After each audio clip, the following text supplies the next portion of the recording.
जय हिंद साथियों, स्वागत है एक बार फिर से आप सभी का शिक्षा संकल्प के इस ऑनलाइन यूट्यूब प्लेटफॉर्म पर।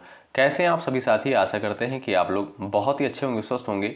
आप सभी जानते हैं डेली सुबह 11:30 बजे जीके जीएस की स्पेशल क्लास होती है जो कि बीएड एंट्रेंस एग्जाम 2026 के लिए महत्वपूर्ण है। साथियों, आप किसी भी स्टेट से उस स्टेट की बीएड प्रवेश परीक्षा की तैयारी कर रहे हैं, सुबह 11:30 बजे इस क्लास को करना बिल्कुल मत भूलिएगा। साथियों, विश्वास मानिएगा, यदि आप लोग इन सारी क्लासेस को अटेंड करते हैं तो आप लोग बहुत ही कंफर्टेबल फील करेंगे जीके जीएस सेगमेंट में, क्योंकि यहाँ पर सेलेक्टेड क्वेश्चंस ही कवर किए जा रहे हैं। आप लोग पिछले वर्ष का पेपर उठाकर देखिएगा।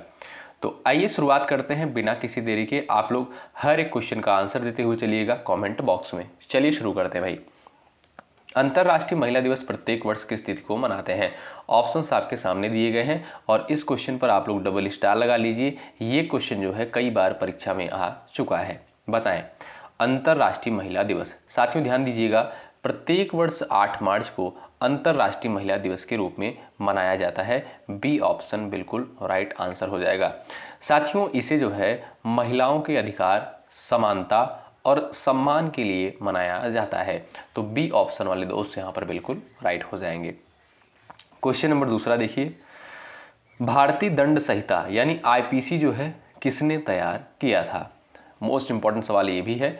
डलहौजी ने, माउंटबेटन, मैकाले और आपका दिया है लॉर्ड वेले जली के द्वारा। बताएं, भारतीय दंड संहिता यानी आईपीसी जो है किसके द्वारा तैयार किया गया था? बताएं, फटाफट आंसर करें आप लोग। साथियों ध्यान दीजिएगा, 1834 में। कब? 1834 में जो है लॉर्ड मैकाले के द्वारा भारतीय दंड संहिता का जो है प्रारूप तैयार किया गया था। ऑप्शन नंबर सी जो दिया है बिल्कुल सटीक आंसर हो जाएगा। क्वेश्चन नंबर तीसरा देखिए, भारत में सार्वजनिक लेखा समिति का अध्यक्ष कौन होता है? चलिए फटाफट आंसर करें क्वेश्चन नंबर 3 का। भारत में सार्वजनिक लेखा समिति का अध्यक्ष कौन होता है? वित्त मंत्री, राष्ट्रपति, लोकसभा अध्यक्ष, विपक्ष का सदस्य। इसका सटीक आंसर क्या हो जाएगा? फटाफट आप लोग बताएं। चलिए भाई, सार्वजनिक लेखा समिति का अध्यक्ष कौन होता है? विपक्ष का सदस्य। ऑप्शन नंबर आपका डी जो दिया है साथियों, ये आपका बिल्कुल करेक्ट आंसर है। क्वेश्चन नंबर चौथा देखिए, ब्रह्मांड का यांत्रिक मॉडल सबसे पहले किसने प्रस्तुत किया था? बताएं। आप सभी साथी आंसर करिएगा यहाँ पर क्वेश्चन नंबर 4 का कि ब्रह्मांड का यांत्रिक मॉडल सबसे पहले किसके द्वारा प्रस्तुत किया गया था। चलिए भाई देखते हैं किसका किसका आंसर आता है इस सवाल के लिए। आप सभी दोस्त आंसर देने का प्रयास करिएगा। तो जो भी साथी जा रहे हैं न्यूटन पर, वो बिल्कुल यहाँ पर राइट हो जाएंगे। ऑप्शन नंबर सी वाले स्टूडेंट यहाँ पर बिल्कुल करेक्ट हो जाएंगे। साथियों, आइजैक न्यूटन ने जो है माना कि ब्रह्मांड यांत्रिक नियमों से चलता है। ठीक है, आप सभी जानते होंगे न्यूटन ने जो है 3 जो है गति के नियम भी दिए थे, ये भी आपको पता होना चाहिए। ठीक है, ऑप्शन नंबर सी बिल्कुल करेक्ट आंसर हो जाएगा। अगला सवाल, अशोक के शिलालेखों में धम्म का क्या अर्थ है? चलिए, बौद्ध धर्म, नैतिकता, युद्ध नीति, धार्मिक परंपरा। बताएं, फटाफट आप लोग आंसर करिएगा। आप सभी दोस्त बताइएगा यहाँ पर आपका राइट आंसर क्या हो जाएगा। फटाफट आंसर करें। तो जो भी साथी जा रहे हैं नैतिकता पर, वो बिल्कुल यहाँ पर राइट हो जाएंगे। साथियों, धम्म जो है बौद्ध धर्म नहीं है, बल्कि सदाचार, अहिंसा और मानवता का जो है आचरण है। ठीक है साथियों, अशोक ने जो है प्रजा के कल्याण के लिए इसका प्रचार प्रसार किया था। ठीक है, आपका बी ऑप्शन जो है बिल्कुल करेक्ट आंसर हो जाएगा। अगर आपसे पूछा जाए कि अशोक के शिलालेखों में धम्म का क्या अर्थ है, आप कहोगे सर नैतिकता से। Option number second right. अगला सवाल देखें भाई, सिंधु घाटी सभ्यता में द्रविड़ भाषा का प्रयोग किस प्रमाण से पता चलता है? क्वेश्चन नंबर 6 का आंसर बताएं। मुद्रा से, धातु लेख से, मकान संरचना से, लिपि संकेत से। चलिए, आपका सही आंसर क्या हो जाएगा? सभी साथियों का आंसर आना चाहिए। सिंधु घाटी सभ्यता में द्रविड़ भाषा का प्रयोग जो है किस प्रमाण से पता चलता है? तो लिपि संकेत से पता चलता है। आप सभी जानते हैं किसी भी लैंग्वेज, किसी भी भाषा का लिखने का तरीका क्या होता है? लिपि होता है। ठीक है साथियों, जैसे अगर मैं आपसे पूछूं हिंदी भाषा जो है किस लिपि में लिखी जाती है, तो आप कहेंगे सर देवनागरी लिपि में लिखी जाती है। देवनागरी लिपि आप सभी जानते होंगे भाई, बाएं की तरफ से लिखी जाती है दाएं की ओर। ठीक है, क्वेश्चन नंबर आपके सामने 7 है, भारतीय संविधान में न्याय शब्द कहाँ प्रयुक्त हुआ है, यानी न्याय शब्द का प्रयोग भारतीय संविधान में कहाँ पर किया गया है। मूल अधिकार में, प्रस्तावना में, नीति निर्देशक तत्व में, मौलिक कर्तव्य में। फटाफट आंसर करें, सभी साथियों का आंसर आना चाहिए क्वेश्चन नंबर 7 का। और ये मोस्ट इंपॉर्टेंट क्वेश्चन है, जितने भी पॉइंट मैं बताऊंगा इसको आप लोग नोट करिएगा, बहुत महत्वपूर्ण है। भारतीय संविधान में न्याय शब्द जो है कहाँ पर प्रयुक्त हुआ है, बताएं। चलिए, यहाँ पर जो भी साथी जा रहे हैं ऑप्शन नंबर बी बिल्कुल राइट हो जाएगा, प्रस्तावना में। आप सभी जानते हैं कि भारतीय संविधान की प्रस्तावना में जो है सामाजिक न्याय, आर्थिक न्याय और राजनीतिक न्याय, इन तीनों शब्द का जो है प्रयोग हुआ है। आपका बी ऑप्शन बिल्कुल करेक्ट आंसर हो जाएगा। ठीक है साथियों, बात करें दोस्तों मूल अधिकार की, तो मूल अधिकार जो है ये कहाँ से लिया गया है, ये भी याद रखिएगा, ये आपका यूएसए के संविधान से यानी अमेरिका के संविधान से ग्रहण किया गया है। और मौलिक अधिकार देखिएगा, मौलिक अधिकार भाग 3 में इसका वर्णन किया गया है भारतीय संविधान में, और अनुच्छेद की बात करें तो 12 से 35 के तहत इसको रखा गया है। ठीक है, इन सारे पॉइंट्स को याद रखें। और वर्तमान में मौलिक अधिकार की संख्या 6 है। ये आपके लिए जो है काफ़ी है, इतने सारे पॉइंट्स मौलिक अधिकार से संबंधित। प्रस्तावना की बात हमने कर ली भाई। नीति निर्देशक तत्व की अगर बात करें तो साथियों इसका उल्लेख कहाँ पर किया गया है, इसका उल्लेख जो है भाग 4 में किया गया है और अनुच्छेद 36 से 51 के तहत इसका उल्लेख किया गया है। और नीति निर्देशक तत्व की अवधारणा कहाँ से ली गई है, ये आयरलैंड के संविधान से ली गई है। ठीक है साथियों, अब बात कर लेते हैं दोस्तों मौलिक कर्तव्य की। तो मौलिक कर्तव्य की अवधारणा कहाँ से ली गई है, रूस के संविधान से ली गई है। इसका उल्लेख कहाँ पर मिलता है, इसका उल्लेख साथियों भाग 4 का और अनुच्छेद 51 का के तहत इसका जो है उल्लेख मिलता है। ठीक है, इन सारे पॉइंट्स को याद रखिएगा। किस मुगल सम्राट ने इलाही सम्मोद की शुरुआत की थी, क्वेश्चन नंबर 8 का आंसर करें। एक बार सभी साथी सेशन को लाइक कर देंगे, शेयर कर देंगे अपने सभी साथियों के पास। आप सभी जानते हैं डेली सुबह 11:30 बजे ये क्लास होती है। जो आप किसी भी स्टेट से हैं, उस स्टेट के बीएड एंट्रेंस एग्जाम की तैयारी कर रहे हैं, उसके लिए महत्वपूर्ण होती है। साथियों एक इन्फॉर्मेशन मैं आपको और दे दूं कि आप सभी के सहयोग से जो है शिक्षा संकल्प परिवार पूरे 30,000 का होने वाला है। ठीक है, मात्र कुछ लोगों की कमी है, हमें लगता है 10-11 लोगों की कमी है। तो आप लोग यदि चैनल को सब्सक्राइब नहीं किए हैं तो कृपया करके सब्सक्राइब कर दीजिएगा। यदि आपको चीज़ें बेहतर लग रही हों, यहाँ से अगर आपको कुछ लाभ मिल रहा हो तो ज़रूर करिएगा। इसमें आपका कोई चार्ज साथियों, कोई पैसा नहीं लगता है। हमारा भी मनोबल बढ़ता है और आपके लिए बेहतर चीज़ें लाने का प्रयास करते हैं। चलिए क्वेश्चन नंबर 8 का आंसर करें। किस मुगल सम्राट ने इलाही सम्मोद की शुरुआत की थी, बताएं। बाबर, हुमायूं, अकबर और आपका जहांगीर दिया है। चलिए, आप सभी साथियों का राइट आंसर क्या है भाई, तो जो भी दोस्त जा रहे हैं ऑप्शन नंबर सी पर वो बिल्कुल राइट हो जाएंगे। 1584 में, क्या भाई 1584 में जो है इलाही सम्मोद की शुरुआत करी थी, किसके द्वारा, अकबर के द्वारा जो है शुरुआत किया गया था। ठीक है भाई, तो आपका यहाँ पर सी ऑप्शन बिल्कुल राइट आंसर हो जाएगा। प्लासी का युद्ध कब और किसके बीच लड़ा गया था, महत्वपूर्ण क्वेश्चन बताओ। प्लासी का युद्ध जो है कब और किसके मध्य लड़ा गया था, फटाफट आंसर करें। 4 ऑप्शन आपके सामने दिए गए हैं, ध्यान से पढ़ें और आंसर देने का प्रयास करें। तो साथियों प्लासी का युद्ध जो है 1757 को, कब, 23 जून, डेट याद रखिएगा बहुत महत्वपूर्ण है। 23 जून 1757 को जो है यह युद्ध लड़ा गया था। किसके मध्य साथियों, सिराजुद्दौला और क्लाइव के मध्य। किसके मध्य, सिराजुद्दौला और रॉबर्ट क्लाइव के मध्य। ए ऑप्शन आपका राइट है। अगला सवाल, किस अधिनियम के तहत प्रांतों को स्वायत्तता दी गई थी, बताइए। यहां पर आपका सटीक आंसर क्या हो जाएगा, फटाफट आंसर करें। किस अधिनियम के तहत प्रांतों को स्वायत्तता दी गई थी। यहां पर आपका राइट आंसर क्या हो जाएगा, सभी साथियों को आना चाहिए भाई, बताएं।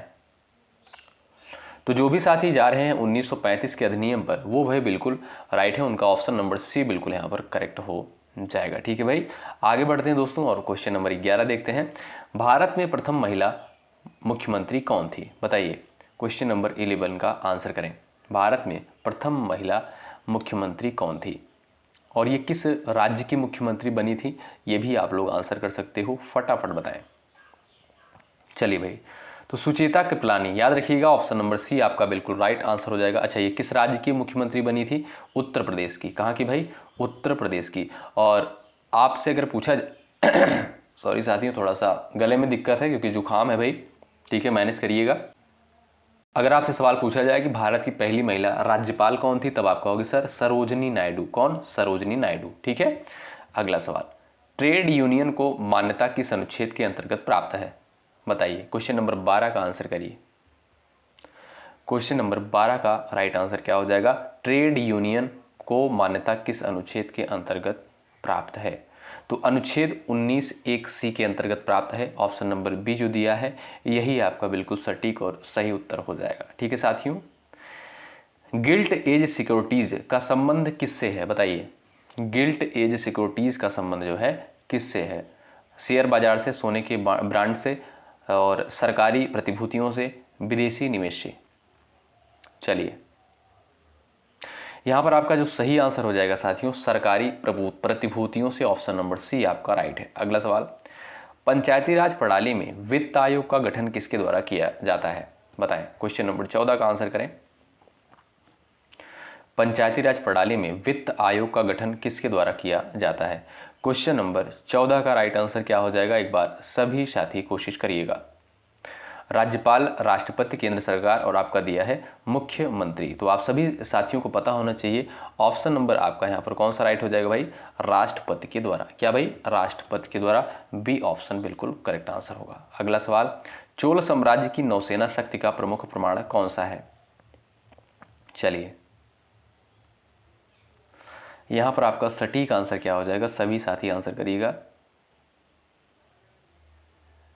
जो भी साथी जा रहे हैं श्रीलंका और सुमात्रा पर चढ़ाई, वो बिल्कुल राइट हो जाएंगे। साथियों, राजेंद्र चोल प्रथम ने जो है नौसेना के माध्यम से सुमात्रा और श्रीलंका तक जो है विजय प्राप्त की थी। ठीक है, तो चोल साम्राज्य की नौसेना शक्ति का प्रमुख प्रमाण कौन सा है? श्रीलंका और सुमात्रा पर चढ़ाई का। ठीक है, तो बी ऑप्शन आपका राइट है। अगला सवाल, गुप्तकालीन नालंदा विश्वविद्यालय की स्थापना किसने की? डबल स्टार लगाइए, मोस्ट इंपॉर्टेंट क्वेश्चन है। क्वेश्चन नंबर 16 का आंसर बताएं। चलिए भाई, तो यहाँ पर भाई जो भी साथी भाई जा रहे हैं कुमारगुप्त पर, कहाँ पर भाई? कुमारगुप्त पर, वो बिल्कुल राइट हो जाएंगे। साथियों, नालंदा विश्वविद्यालय की स्थापना जो है कुमारगुप्त के द्वारा 5वीं शताब्दी में कब करी गई थी? कब? 5वीं शताब्दी में। ठीक है साथियों, यह जो है प्राचीन भारत का प्रमुख बौद्ध शिक्षा केंद्र था नालंदा विश्वविद्यालय। ठीक है, तो आपका सी ऑप्शन यहाँ पर बिल्कुल राइट आंसर है। अगला सवाल देखो, किस भारतीय शासक को भारत का नेपोलियन कहा जाता है? डबल स्टार लगाइए, कई बार परीक्षा में सवाल आया हुआ है। भाई लाइक की संख्या बढ़ती रहनी चाहिए, इसमें कोई कमी नहीं होनी चाहिए। इसमें आपका कोई चार्ज, कोई पैसा नहीं लगता है साथियों। ठीक है, पूरी दमदार तरीके से आप लोग इस क्लास को करिए, पूरी ऊर्जा के साथ इस क्लास को करिए। किस भारतीय शासक को भारत का नेपोलियन कहा जाता है? तो समुद्रगुप्त को। ठीक है, ए ऑप्शन बिल्कुल करेक्ट आंसर हो जाएगा। ठीक है भाई, तो जो भी साथी ए ऑप्शन पर जा रहे हैं वो बिल्कुल राइट हो जाएंगे। अगला सवाल देखो, किसने जो है रामचरितमानस को अवधि में रचा? बताइए। विद्यापति, तुलसीदास, कबीर और रैदास। फटाफट आंसर करें। क्वेश्चन नंबर 18 का करेक्ट आंसर क्या है? चलिए भाई, रामचरितमानस को अवधि में जो है किसके द्वारा रचना करी गई? तो भाई तुलसीदास जी के द्वारा। क्या भाई? तुलसीदास जी के द्वारा। ऑप्शन नंबर बी बिल्कुल करेक्ट आंसर हो जाएगा। अगला सवाल देखो भाई, कोशिका सिद्धांत किसने दिया था? बताइए। क्वेश्चन नंबर 19 का आंसर बताएं। कोशिका सिद्धांत जो है किसके द्वारा दिया गया था और कब दिया गया था, ये बता सकते हो? चलिए भाई, तो देखिएगा साथियों, आपका राइट आंसर हो जाएगा स्लाइडन और श्वान ने। ऑप्शन नंबर बी बिल्कुल राइट आंसर हो जाएगा। ठीक है, कोशिका सिद्धांत साथियों स्लाइडन और श्वान ने दिया कब? 1838। कब भाई? 1838 और 39 में। ऑप्शन नंबर बी करेक्ट है। अगला सवाल, भारत में गगनयान मिशन किस एजेंसी द्वारा संचालित है? चलिए, भारत में गगनयान मिशन किस एजेंसी द्वारा जो है संचालित है? चलिए फटाफट आंसर करिएगा। तो जो भी साथी जा रहे हैं इसरो पर वो बिल्कुल राइट हो जाएंगे। साथियों, इसरो का फुल फॉर्म क्या आप जानते हो? पूछा जाता है पेपर में। इसरो का जो फुल फॉर्म होता है इंडियन स्पेस रिसर्च ऑर्गेनाइजेशन। क्या? इंडियन स्पेस रिसर्च ऑर्गेनाइजेशन जो है इसका फुल फॉर्म होता है। अच्छा, इसरो का साथियों मुख्यालय कहाँ पर स्थित है? जरूर बताइएगा कमेंट बॉक्स में। कई हमने क्लास में जो है इसको डिस्कस किया है। अगला सवाल, विधि द्वारा स्थापित प्रक्रिया शब्द किस संविधान से लिया गया है? 21 का आंसर करें। विधि द्वारा स्थापित प्रक्रिया जो है कहाँ से लिया गया है? ब्रिटेन, अमेरिका, जापान और आपका दिया है आयरलैंड। सभी लोग बताएं। तो भाई ध्यान रखें, जापान जो आपका सी ऑप्शन दिया है यही आपका बिल्कुल सही उत्तर हो जाएगा। ध्यान रखें ऑप्शन नंबर सी वाले दोस्त राइट है। कर्क रेखा भारत के कितने राज्यों से होकर गुजरती है? फटाफट बताएं भाई। चलिए भाई चलिएगा, कर्क रेखा भारत के कितने राज्यों से होकर गुजरती है? यहाँ पर सभी साथियों का आंसर आना चाहिए भाई। चलिए पूरा कोशिश करिए भाई आंसर देने के लिए। तो देखिएगा, पहले नंबर पर आपका है गुजरात, उसके बाद राजस्थान, उसके बाद आपका मध्य प्रदेश, उसके बाद छत्तीसगढ़, झारखंड, पश्चिम बंगाल, त्रिपुरा और आपका मिजोरम। ये 8 राज्यों से जो है कर्क रेखा गुजरती है। तो आप कहोगे सर यहाँ पर जो राइट आंसर हो जाएगा ऑप्शन नंबर डी बिल्कुल करेक्ट आंसर है। ठीक है भाई। अगला सवाल, विश्व विरासत स्थल कौन घोषित करता है? बताइए, विश्व विरासत स्थल जो है कौन घोषित करता है? यूनेस्को, WHO, IUCN, IMF, ये कुछ प्रमुख संगठन दिए गए हैं, अंतर्राष्ट्रीय संगठन है साथियों। आपसे सवाल पूछता है कि विश्व विरासत स्थल जो है कौन घोषित करता है? तो आप कहोगे sir UNESCO. Option number A बिल्कुल राइट हो जाएगा। यूनेस्को का फुल फॉर्म क्या है साथियों? United Nations. एक सेकेंड, हाँ चलिएगा आंसर करिएगा। विश्व विरासत स्थल, तो आपका राइट आंसर हो जाएगा भाई यूनेस्को। ठीक है, ए ऑप्शन आपका साथियों बिल्कुल करेक्ट आंसर हो जाएगा। United Nations Educational, Scientific and Cultural Organization, इसके द्वारा जो है घोषित किया जाता है। ए ऑप्शन आपका राइट है। अगला सवाल, भारत में सर्वाधिक तांबे का उत्पादन किस राज्य में होता है? बताएं। चलिए फटाफट बताएं आप लोग, भारत में सर्वाधिक तांबे का उत्पादन किस राज्य में होता है? बिल्कुल सही आंसर आना चाहिए। फटाफट आप लोग बताइएगा आपका राइट आंसर क्या हो जाएगा, आंसर करें। तो भाई जो भी साथी यहाँ पर जा रहे हैं मध्य प्रदेश पर, वो बिल्कुल यहाँ पर करेक्ट हो जाएंगे। कहा भाई मध्य प्रदेश में जो है तांबे का उत्पादन सबसे ज़्यादा होता है। ऑप्शन नंबर सी करेक्ट है। अगला सवाल देखो, अन्य पिछड़ा वर्ग OBC आयोग किस अनुच्छेद के तहत गठित होता है? 25 का आंसर करें। चलिए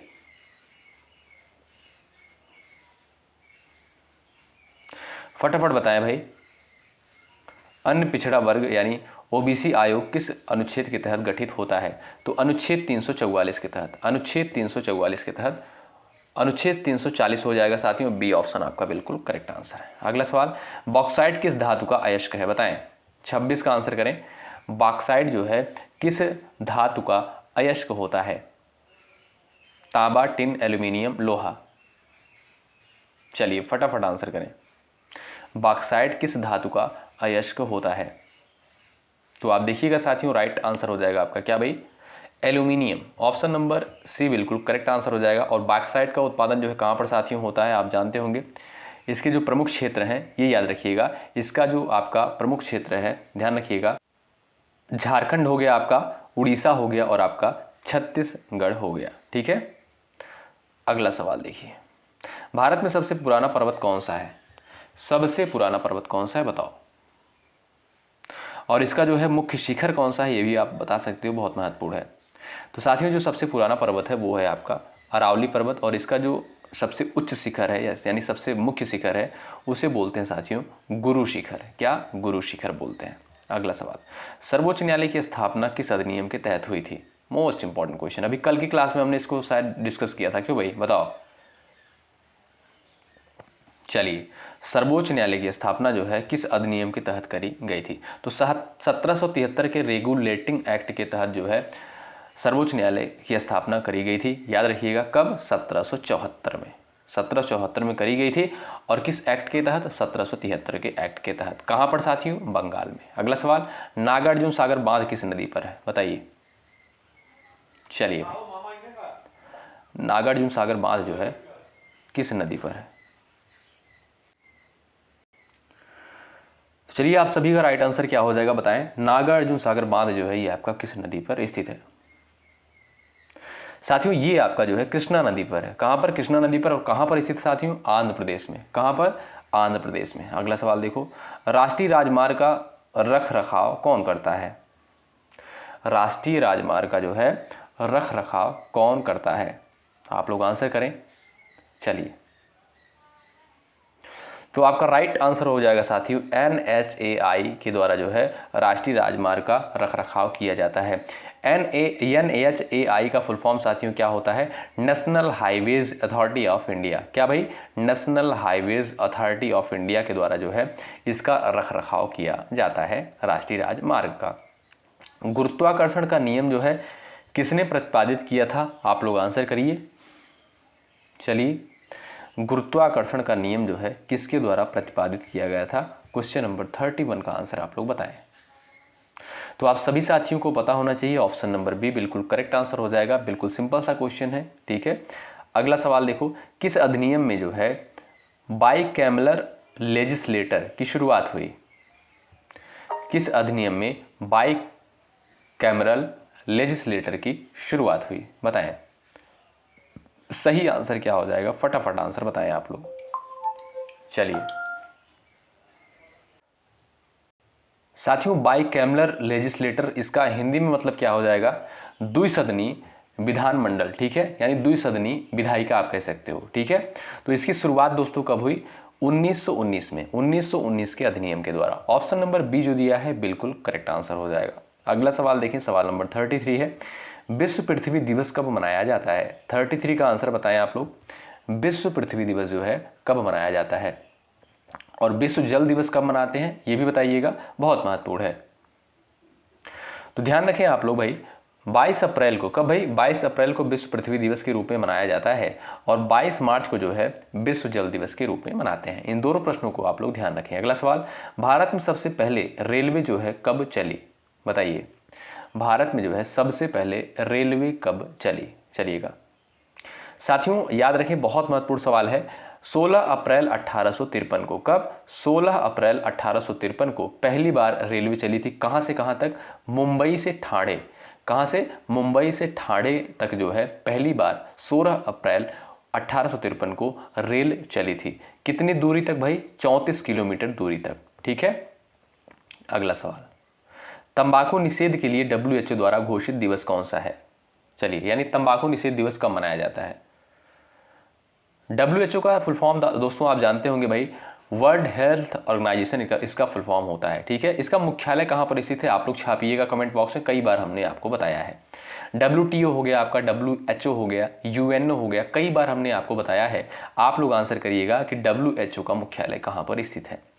चलिए, तो आप सभी साथियों को पता होना चाहिए भाई, तंबाकू निषेध दिवस प्रत्येक वर्ष 31 मई को मनाते हैं। ये ऑप्शन आपका राइट है। अगला सवाल, सर्वेक्षण जनरल ऑफ इंडिया की स्थापना कब हुई थी? सर्वेक्षण जनरल ऑफ इंडिया की स्थापना 1767 में, कब साथियों? 1767 में हुई थी। ऑप्शन नंबर बी आपका राइट है। संविधान सभा की पहली बैठक कब हुई थी? डबल स्टार लगाइए, कई बार एग्जाम में सवाल आ चुका है। और इसके अध्यक्ष कौन थे ये भी बताइएगा आप लोग। चलो, संविधान सभा की प्रथम बैठक जो है कब हुई थी? साथियों 9 दिसंबर 1946 को। कब? 9 दिसंबर 1946 को जो है संविधान सभा की प्रथम बैठक हुई थी। ये ऑप्शन आपका राइट हो जाएगा। और संविधान सभा की जो है प्रथम बैठक के अस्थायी अध्यक्ष कौन थे? डॉक्टर राजेंद्र प्रसाद। कौन? डॉक्टर राजेंद्र प्रसाद। अस्थायी अध्यक्ष कौन थे साथियों? डॉक्टर सच्चिदानंद सिन्हा। कौन? डॉक्टर सच्चिदानंद सिन्हा, ठीक है। अगला सवाल, भारत में किसे जल पुरुष कहा जाता है? 38 का आंसर करें आप लोग। भारत में किसे जल पुरुष कहा जाता है? फटाफट आंसर देने का प्रयास करें। तो भाई आपका राइट आंसर हो जाएगा, राजेंद्र सिंह को जो है जल पुरुष कहा जाता है। ऑप्शन नंबर बी बिल्कुल यहाँ पर राइट हो जाएगा। अगला सवाल देखें, ये रहा आपके सामने 39। स्वच्छ भारत मिशन की शुरुआत किसने की थी? मोस्ट इंपॉर्टेंट, बताओ। स्वच्छ भारत मिशन की शुरुआत किसके द्वारा करी गई थी और कब करी गई थी ये भी आप लोग बताइएगा। चलिए, और इसका उद्देश्य क्या था, इसका पर्पज क्या था ये भी आप बता सकते हो। तो ध्यान रखें सभी दोस्त, स्वच्छ भारत मिशन की शुरुआत जो है 2 अक्टूबर 2014 को, कब? 2 अक्टूबर 2014 को करी गई थी। किसके द्वारा साथियों? नरेंद्र मोदी जी के द्वारा, प्रधानमंत्री नरेंद्र मोदी जी के द्वारा 2 अक्टूबर 2014 को स्वच्छ भारत मिशन की शुरुआत करी गई थी। और इसका उद्देश्य साथियों खुले में शौच मुक्त भारत और सफाई जागरूकता था। क्या? खुले में शौच मुक्त भारत और सफाई जागरूकता था। तो बी ऑप्शन आपका राइट है। क्वेश्चन नंबर लास्ट इस क्लास का, कंप्यूटर वायरस सबसे पहले कब आया था? क्वेश्चन नंबर 40 का आंसर आप लोग करिएगा। आप सभी जानते हैं कि लास्ट क्वेश्चन का आंसर आपको देना होता है। और भाई डेली क्लास में देखते हैं कुछ ही लोग सिर्फ आंसर करते हैं लास्ट क्वेश्चन का, तो आप सभी साथी आंसर करिए, जो भी लोग क्लास में अंत तक बने रहते हो। इससे ये भी पता चलेगा कि ऐसे कितने साथी हैं जो अंत तक क्लास में बने रहते हैं। एक बार सभी साथी सेशन को लाइक कर दीजिएगा, शेयर कर दीजिएगा इस पूरी क्लास को अपने सभी साथियों के पास। यदि आप चैनल पर नए हैं जुड़ जाइएगा। और मैं फिर से कह रहा हूं कि आप सभी के सहयोग और प्रेम की वजह से शिक्षा संकल्प परिवार पूरे 30,000 का होने वाला है। तो आप सभी साथी जो है, मात्र कुछ लोगों की कमी है, लगभग हमें लगता है 10-12 लोगों की कमी होगी। आप लोग सब्सक्राइब जरूर करें जिससे ये जो है सिलसिला आगे बढ़ता रहे। चलिए साथियों, मिलते हैं आपसे अगली क्लास में। तब तक के लिए जय हिंद, जय भारत।